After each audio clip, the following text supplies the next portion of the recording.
যে বছরের প্রথম কাঁচা আম খেতে কিন্তু অনেক ভালো লাগে। এই আম দুটো দিয়ে এখন আমি আমের জুস বানাবো। তো এই যে আমি আম কেটে নিয়েছি, এখন একটা পাত্রে নিয়ে নিচ্ছি। এই যে আমগুলো কিন্তু আমি একটু সিদ্ধ বসিয়ে দিয়েছিলাম। আসলে আমি একভাবে ট্রাই করি আমের জুসগুলো, আর একটা স্বাদ এক রকম হয়। আমের জুস আমার বাসায় সবাই খুব পছন্দ করে। তো আজকে এভাবে বানাচ্ছি, আপনাদের সাথে এই রেসিপিটাই শেয়ার করতেছি। আমি আর সিদ্ধ করবো না, জাস্ট কালারটা চেঞ্জ হয়ে গিয়েছে। এখন আমি এটাকে তুলে নিয়ে ঠান্ডা করে নেব। এই যে আমার আমগুলো কিন্তু ঠান্ডা হয়ে গিয়েছে। এবার আমি একটা ব্লেন্ডার জারে সবগুলোকে ঢেলে দিচ্ছি। এখানে দিব এই যে পুদিনা পাতা, একদম ফ্রেশ পুদিনা পাতা দিলে কিন্তু খুব ভালো একটা ফ্লেভার আসে। ম্যাঙ্গো জুস খেতে অনেক ভালো লাগে। আর এখানে দিয়ে দিচ্ছি কিছু ধনে পাতা। এখানে দিয়ে দিচ্ছি বেশ খানিকটা চিনি।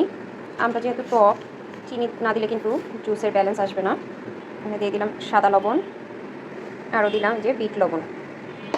এখানে এক ফোঁটা ফুড কালার অ্যাড করে দিচ্ছি, যাতে কালারটা দেখতে অনেক সুন্দর আসে।